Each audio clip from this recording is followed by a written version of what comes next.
ॐ अज्ञानतिमिरन्धस्य ज्ञानाञ्जनशलाकया चक्षुरुन्मिलितं येन तस्मै श्रीगुरवे नमः। वन्देऽहं श्रीगुरोः श्रीयुतपदकमलं श्रीगुरून् वैष्णवांश्च श्रीरूपं साग्रजातं सहगण रघुनाथान्वितं तं सजीवं साद्वैतं सावधूतं परिजनसहितं श्रीकृष्णचैतन्यदेवं श्रीराधाकृष्णपादान् सहगणललिता श्रीविशाखान्वितांश्च। हे कृष्णा करुणा सिन्धो दीनबन्धो जगत्पते गोपेश गोपिकान्त राधाकान्त नमोस्तुते। तप्त कांचन गौरांगी राधे वृंदावनेश्वरी वृषभानुसुते देवी प्रणमामि हरिप्रिये। नमो महावदान्याय कृष्ण प्रेम प्रदायिने कृष्णाय कृष्ण चैतन्य नाम्ने गौरत्विषे नमः। पंचतत्वात्मकं कृष्णं भक्तरूपस्वरूपकं भक्तावतारं भक्ताख्यं नमामि भक्तशक्तिकम्। श्री कृष्ण चैतन्य प्रभु नित्यानंदा श्री अद्वैत गदाधर श्रीवासवी गौर भक्तवृंद। हरे कृष्णा कृष्णा कृष्णा हरे हरे हरे राम राम राम हरे हरे। जन्माद्यस्य यतोऽन्वयादितरतश्चार्थसुविज्ञस्वराट् तेने ब्रह्महृदायादिकवये मुह्यन्ति यत्सूरयः। तेजो वारिमृदां यथा विनिमयो यत्र त्रिसर्गो मृषा धाम्ना स्वेन सदा निरस्तकुहकं सत्यं परं धीमहि। नारायणं नमस्कृत्य नरं चैव नरोत्तमं देवीं सरस्वतीं व्यासं ततो जयमुदीरयेत्।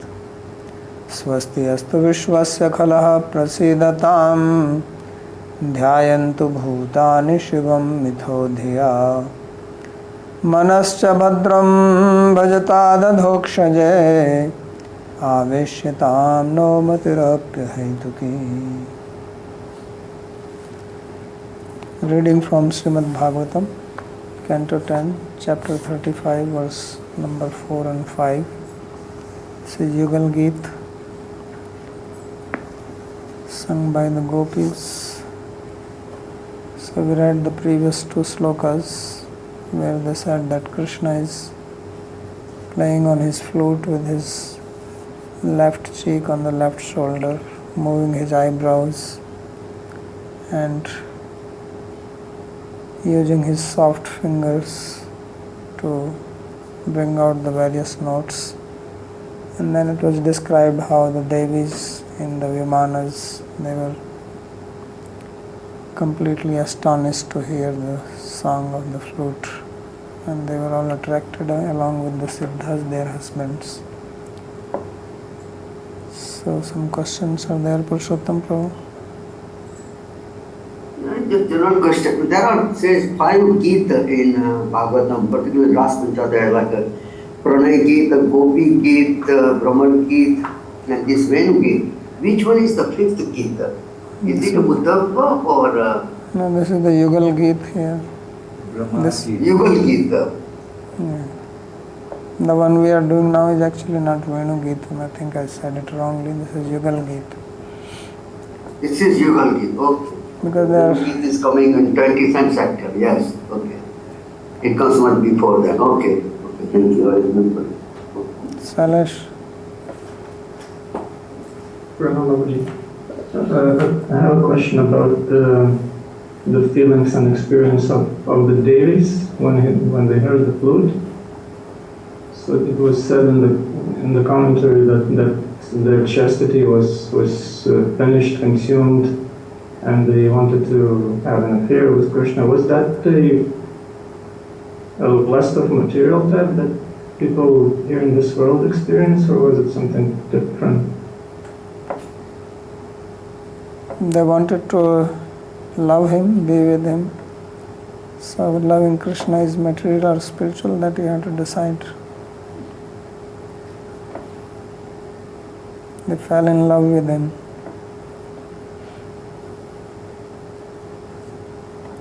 And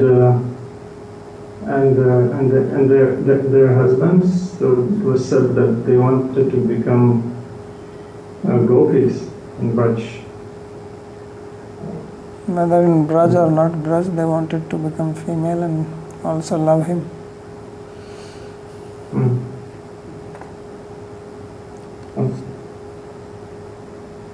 So that is Krishna's nature. Lata Supi Premado Bhavet. This is what Vallabha Mangal Thakur says. Koanyo. Who else is there who can give love even to the creepers? So everybody falls in love with him.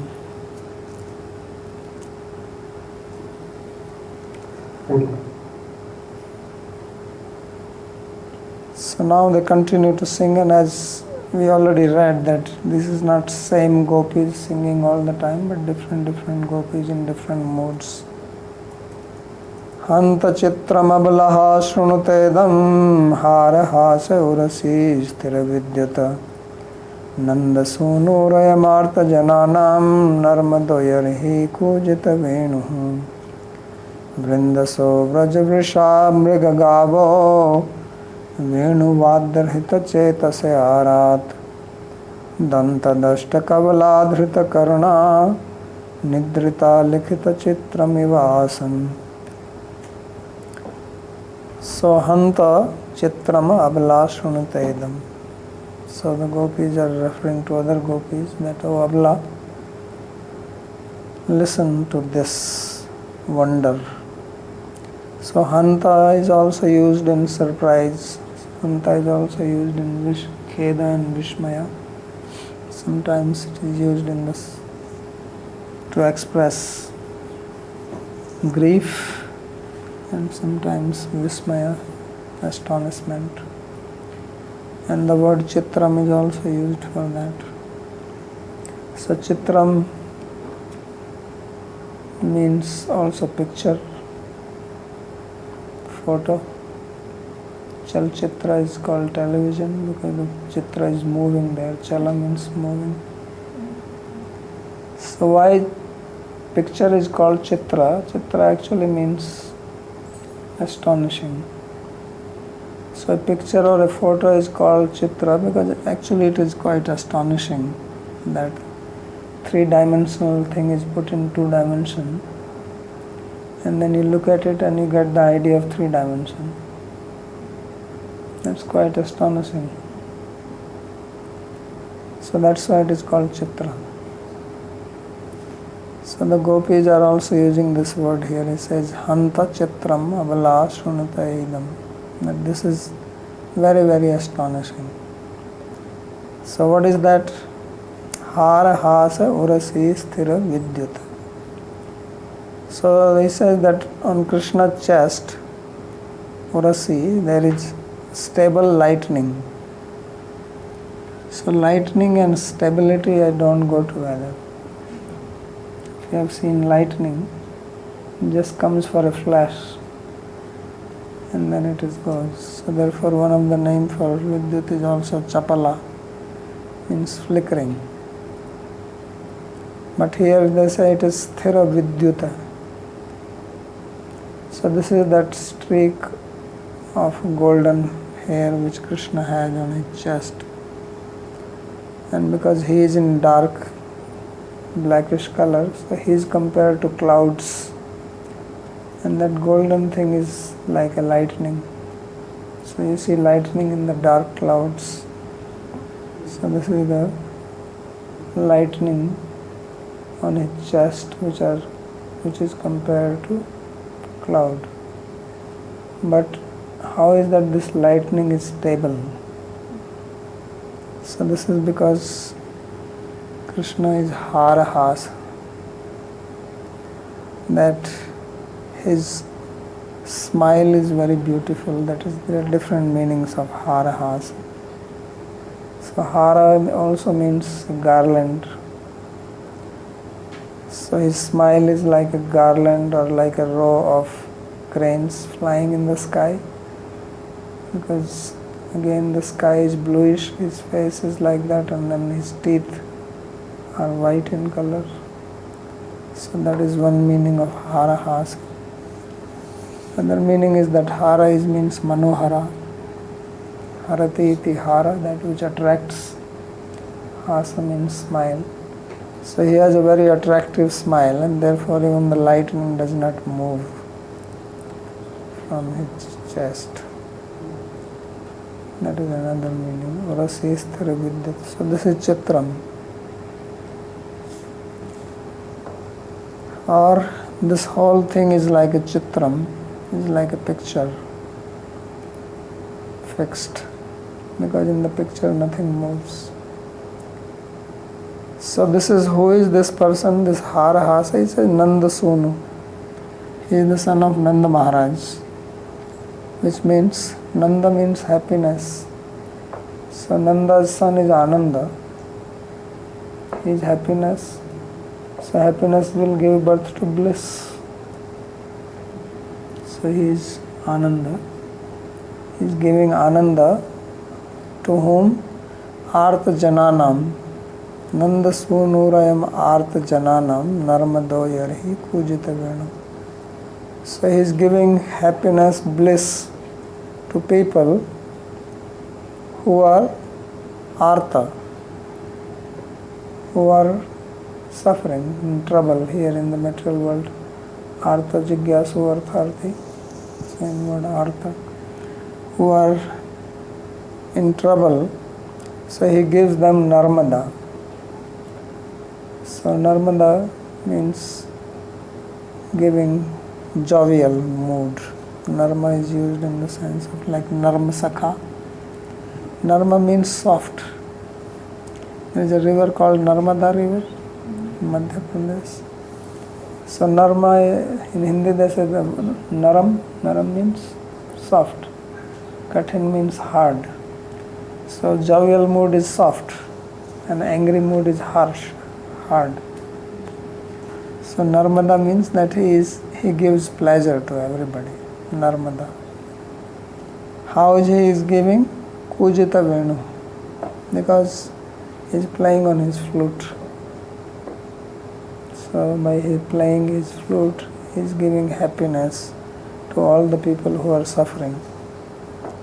And suffering does not mean only suffering here in the material world. Suffering is also for the gopis because they are feeling separation.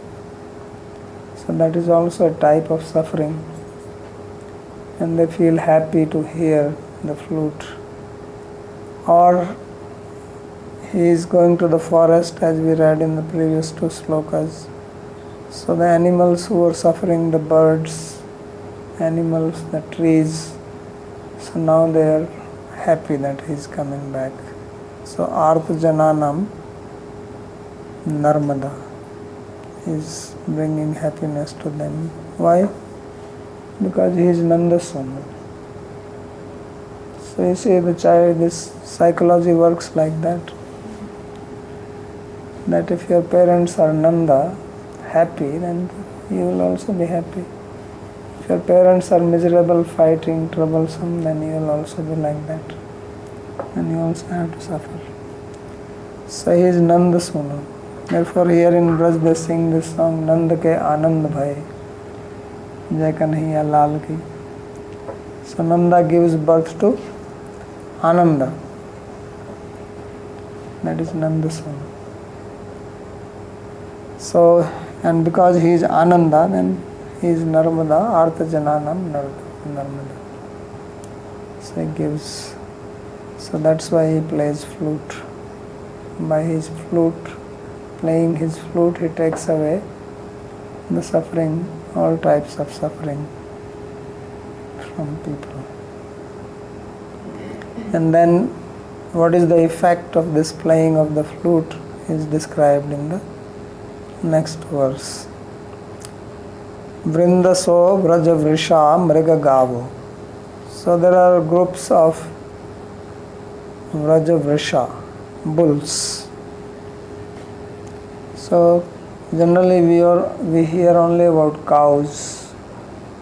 Krishna is called Gopal. Of course in Sanskrit the word Go means both cow and bull. But there is also a separate word for bull, Vrisha. Vrisha is an interesting word. It's called Vrisha. You know the word Varsha? Varsha means rain. When bull passes urine, just like a big rain. So therefore they are called Vrisha. There is no other reason.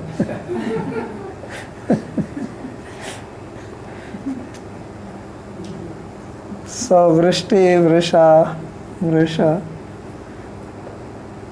So Vraja Vrisha, because I have experienced it, Maharaj has a whole Gosala full of bulls. So Vraja Vrisha, so there were cowherd, they also had bulls. Because we read earlier in the previous chapter that they had gone for this Shivratri, Shiv Puja, and they went in the carts, and the carts were driven by bulls. Bulls were yoked in the cart. So now these bulls, they don't go for grazing because they are needed. When the cows are going, the bulls have to do some work. Although here there is no description that cowherd people were doing farming or not. But farming is also the duty of the Vaishyas. Farming business and Goseva, these three things. So they must be doing some farming also. Although not said, after all they were eating, right? We heard that they made nice food when it was time to worship Govardhan. So that food, obviously the grains they were growing, they were not buying from it somewhere else. So these bulls, they stay at home if they have to do some work. So the Vrindaso Vraj Vrisha Mriga Gavo Venu Vadya Hrita Chetase Arat. Or they are also going, who knows. Anyway, the bulls are there, and then there are deers and cows are mentioned separately. Mriga Gavo. So all these animals, their hearts are completely captivated by Krishna's flute playing. Venu Vadya Hrita Chetasa Arat. And they are not very far from him. They are close to him. Arat means nearby. Although Arat is used in both meaning, near and far. So maybe the bulls are far because they are in Vraj. The word is used here, Vraja Vrisha. And the Mriga and Gava, they are in Vrindavan, they are in the forest. So Arat can also apply in both ways. For bulls it would mean far. For deer and cows it will mean near. So now this is what is described here, the wonder. He says, Danta Dasta Kavala Dhrita Karana Nidrita Likhita Chitramiva Asam. that these animals, deer, cows, bulls, they were eating grass. When they heard the flute, they stopped eating immediately. So the grass was still stuck in their teeth.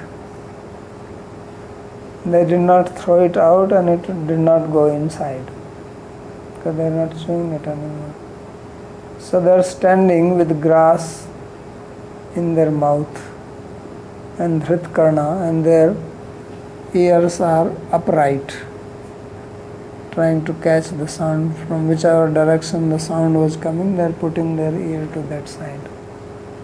So these animals also are expert in understanding the flute music at least.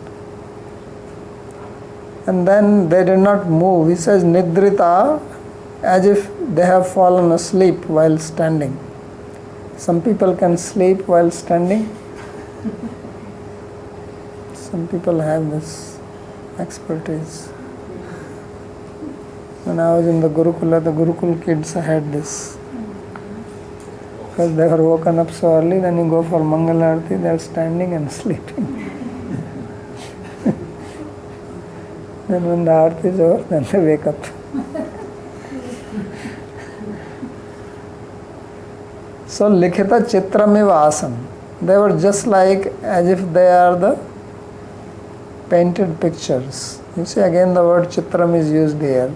Earlier the word chitram was used just in the sense of astonishment, and here it is used in the sense of painting. Because that painting is also astonishing. That how you only have two directions and you can give you the feeling of three dimensions. That is the chitra. So nidraita likhitam chitramiva asam. So they were just standing as if they have fallen asleep. So there is also this custom that if you are very humble, then you put grass in your mouth. Right? Sanatana Goswami was doing it in Chaitanya Charitamrita. He came in front of Chaitanya Mahaprabhu with little clump of grass in his mouth. So it is a sign of humility. That's what it means. It means that I am just like this grass in front of you. I have no value. So you hold the grass. There is actually a story. I think it was in Nepal where Buddha was born, if I am not wrong. There was a king and he had a relative, but actually that relative was not really born from the queen but from a maid servant. But he became a king and he came to see and meet the king there. And when he left, the local king, he said that wash all this place, this guy is low class. This idea that we are Kshatriya and he was not a Kshatriya. So he left, but somehow he has forgotten his sword or something. So he came back and he saw that they were cleaning it. Obviously the king was not there and he asked, why are you cleaning? So he came to know that they are cleaning because he is not high class. Although he was given seat and he was respected like a king when he came, but once he left, he says, clean this. So then he got so angry. He called his army, he got his army, he attacked the kingdom and he started killing everybody. But there were also some people who belonged to his clan or something, so they all came out with grass in their mouth. And he said, okay, I will not kill you. And then they escaped. So there was still tradition that they have to put grass in their mouth. I read the story long ago, I don't remember exactly the details, but this is the basic line of the story, that the whole, because he was killing civilians also, not he killed the king and everybody in the palace, but then he was also killing the civilians. So then the civilians, to protect themselves, they came. It's like a sign of surrender. So these animals are also standing there like that out of humility. That's what I'm saying. Danta dashta kavala dhrita karana. And they had the grass in there, stuck in their teeth, and as if praying to Krishna.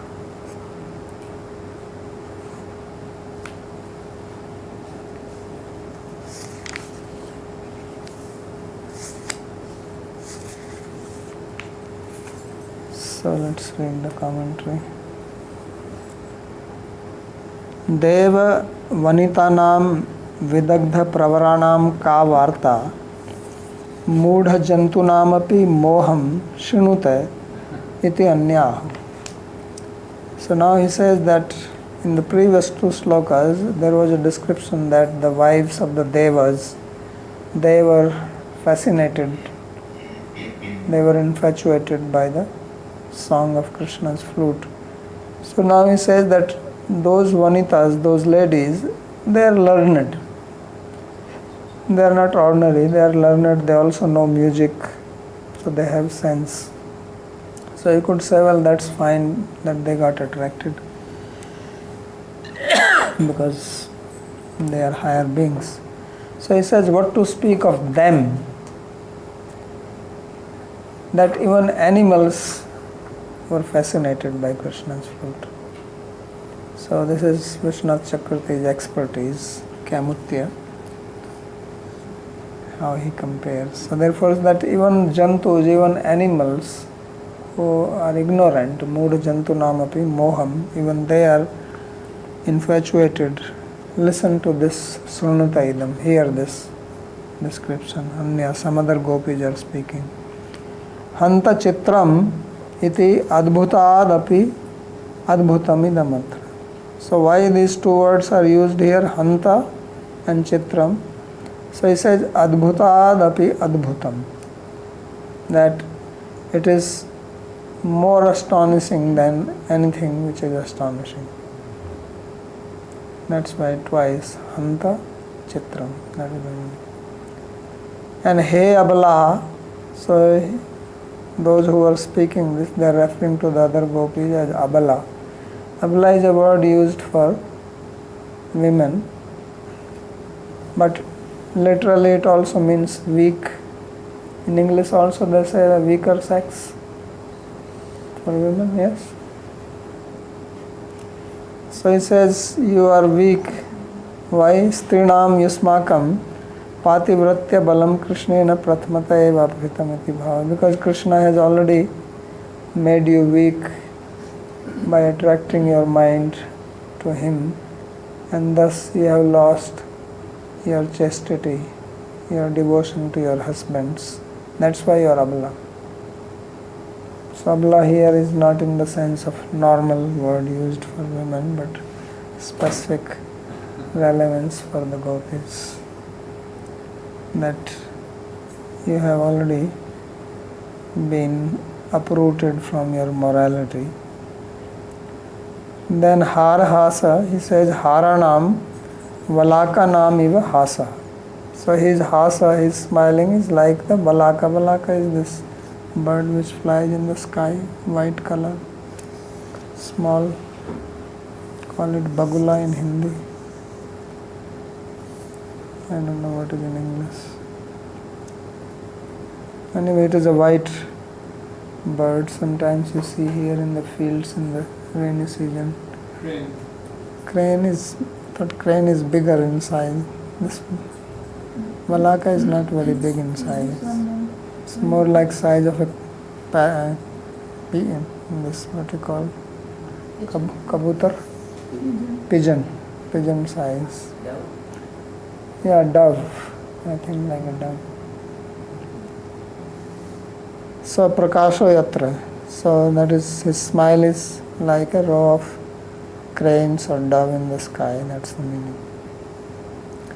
तथा भूते उरसी मेघोपमय स्थिरा विद्युत तत्र तत्रत्य लक्ष्मी रेखा एव यस्य स.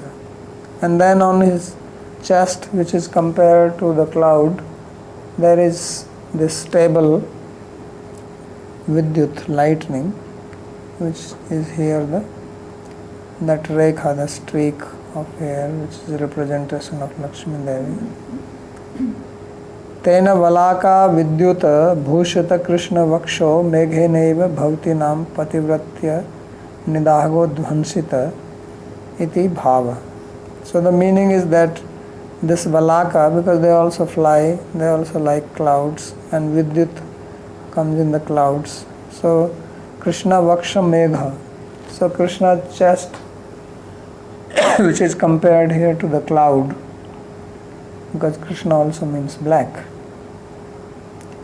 and it is decorated by the white birds and the lightning, this cloud like chest of Krishna. And this has destroyed the heat of your chastity. Means you are proud that you are very chaste. That is the meaning of nidaga. Nidaga means heat, which signifies here like pride.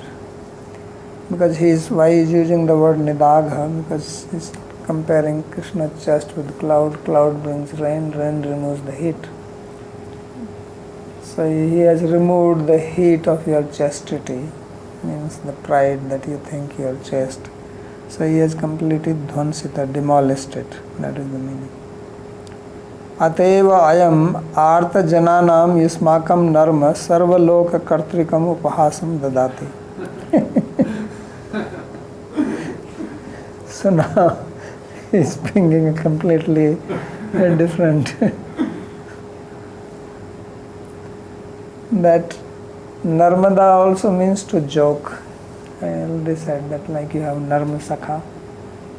One class of Krishna's friends are called Narma Sakha, means they are friendly with him when he is joking around with gopis. They can carry the message, etc. So Narma also means joking, jovial, being jovial.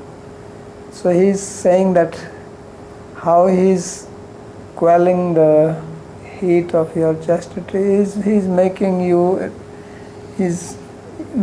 being ridiculed by people that look at these gopis. They are not even chaste. So artha jananam upahasam dadati. So those people who are like serious, etc., people who are troublesome, they also make fun of others. Those who are satisfied with themselves, they don't make others fun, they don't ridicule others. Those who are all ready to ridicule others at a little drop of a hat, that means they themselves have some big problem inside them. So that's why they are ridiculing gopis, that's why they are artha jananam, they are troubled people. So Krishna is giving fun to the troubled people. That's the significance. This is a very amazing chitramartha. So that is the. So what is this? He says, Isaya kada yadhi kujit venur bhavati tada ityartha. How does he do this? How does he make you the object of ridicule? He says this is when he plays on his flute. So how is that? He says because Venu Nada Sravana Matrena Sthila Nivi Kavrika Prapta Unmada Sarvalok Hasyapadi Bhuta Bhavatya Bhavanti. Because when he plays the flute, then just by hearing his flute, then your dresses become loose, your hair, your braid, everything becomes loose, you become maddened, and then people laugh at you. Look at this crazy woman. So they make fun of him. That's the meaning of Kujeta Venu.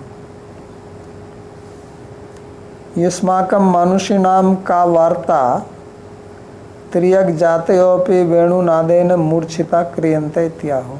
Then he says, he's like consoling them. He says, anyway, don't feel so bad, because it is not only happening to you, it is even happening to animals. So if Krishna's flute is so powerful that it can madden even animals, so it's not a surprise that it happens to you. Therefore, don't feel that bad. It's okay. So therefore it says, Ismakka Manushinam ka varta. It's again another Kamutya he is bringing here. That even the Triyak Jati means the lower species, they also faint by hearing the sound of the flute. And this is described in the second verse. Vrindashaha pratiyutham ityartha. So Vrindasa means that there are in groups, the deers are in groups, the bulls are in groups, the cows have their own group. So all they stand there. Vrajastha vrisha vanastha mriga gavasya. So Vraj vrisha, therefore it says that these are bulls which are in Vraja, means in the village. And the deer and cows, they are vanastha, they are in the forest. Dantair dastaha kavala trinagrasa yaiste. And they were eating grass, they were grazing happily. And then they heard the flute sound.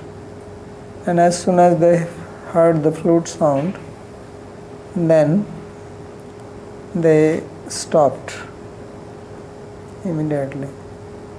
It's not that let's eat this grass, at least this morsel, and then we can listen. Like, it's music time, so let me eat quickly and then I will go. No, they immediately stopped. This is the power of Krishna's flute music, that even animals who are not educated in any music, who don't take any interest in like that, and their more interest is animals, birds, their true interest is food. They eat whole day, they are only looking for food. Once they get food, after that they relax. They are not interested in any philosophical discussion or flute music or some other music. These are not their interests. But here they say that Trinesu dantair dastesu satsu. So they stood there with this grass which was stuck in their teeth. Tan nigalanath purvam eva arabdhena venu vadyena eva balat karna margaireva dehanta pravishtaha natu murkh margena trinagrasa dehanta pravishtaha. So when they were chewing it, and before they could swallow it, the flute sound came and entered inside the heart. Because the ears were open and they could not block it. So now they did not have the possibility to take the food inside. They wanted to take food inside, but instead the sound went inside. And once the sound went inside, the food could not go inside. Food stayed wherever it was. It was like instant blockage. So he says that the food could not enter in the body through the mouth. Why? Because the sound of the flute entered through the ears inside. And when this happened, then they wanted more of it. So there was a competition between food and the music. Right? So there are two different senses and there is a competition. So the ears, they won, and the grass lost. They said, this grass can pass, we don't need it.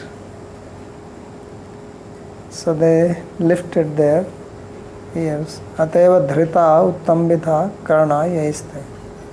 So they have their upraised ears and trying to capture as much as sound as possible, and no interest in the food. So therefore the sloka said, Hrita Chetasa, Venu Vadya Hrita Chetasa. So Tatascha Tena Hritani Chittani Yesham Te. So their heart was captivated by this sound of Krishna's flute. And if heart is captivated, then you forget everything else. Because wherever your heart is, that's where you are. And then everything else goes into oblivion. So although the food was, if it was on plate, that is one thing, but it was in the mouth. Earlier we read that when Krishna played flute, then gopis, they were doing, some were milking, some were boiling the milk, some were cooking the porridge, some were serving food, some were eating. So they left the food and they ran to Krishna. But there it was not described that they did not swallow the food which was already in the mouth. Right? There it was only described that they gave up their eating. But here it is going one step up. Right? So Sushrunte patin kaschid asnantyo apasya bhojanam. So apasya bhojanam means that they left their food which was in the plate. Did not say that did not eat the food which is, if they were eating, some food must have been in the mouth also. So they went with that. On the way probably they swallowed it. But here these bulls, cows and deers, they are not swallowing it.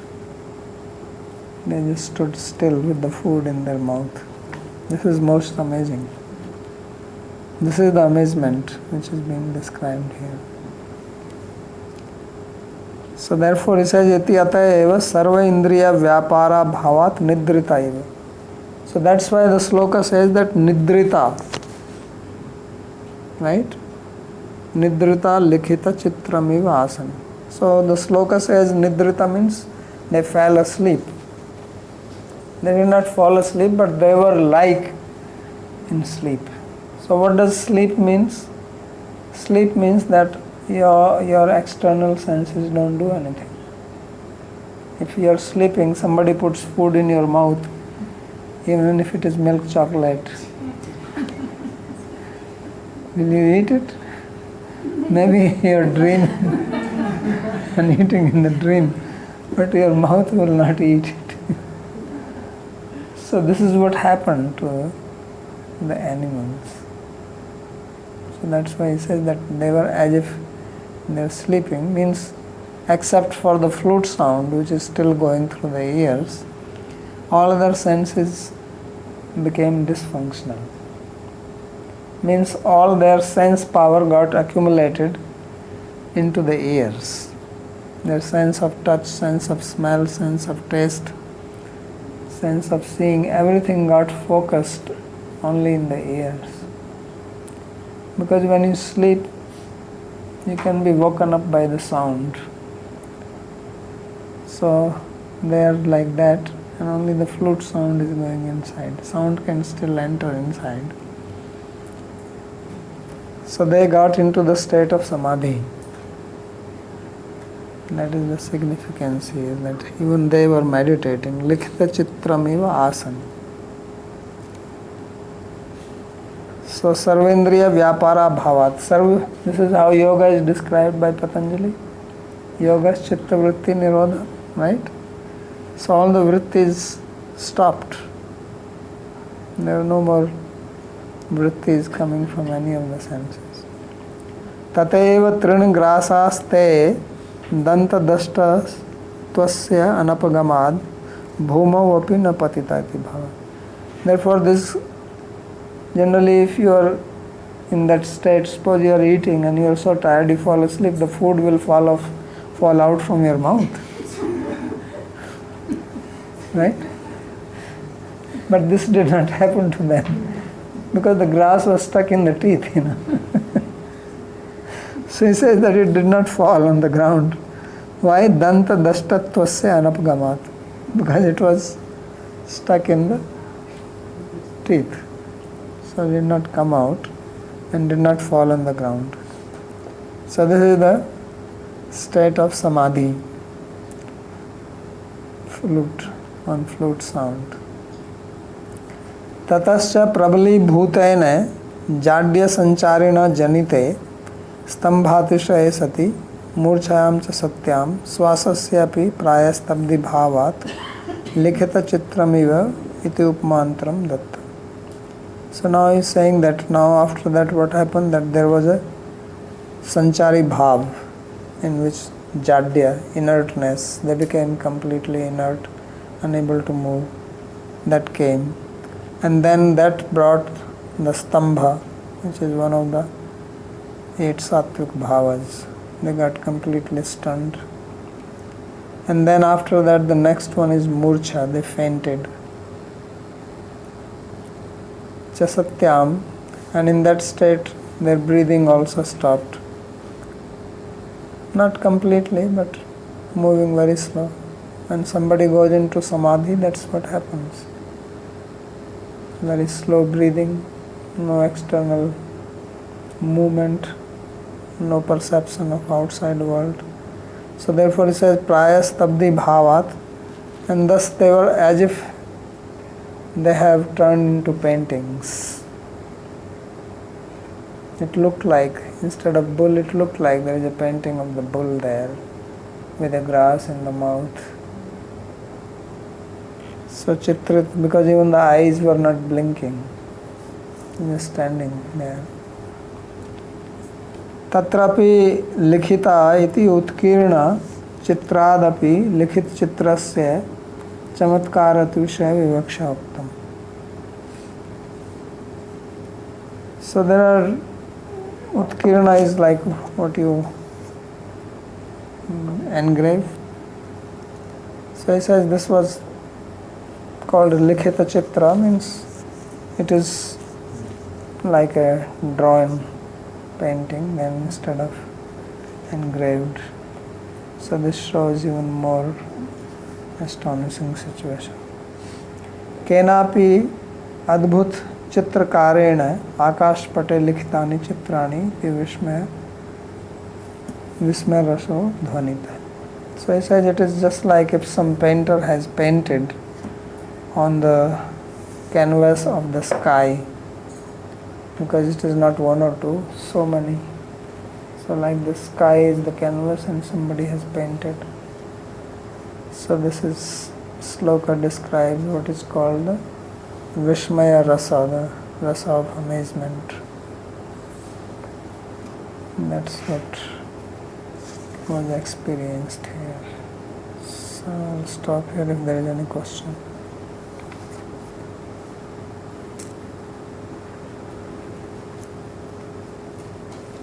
Okay.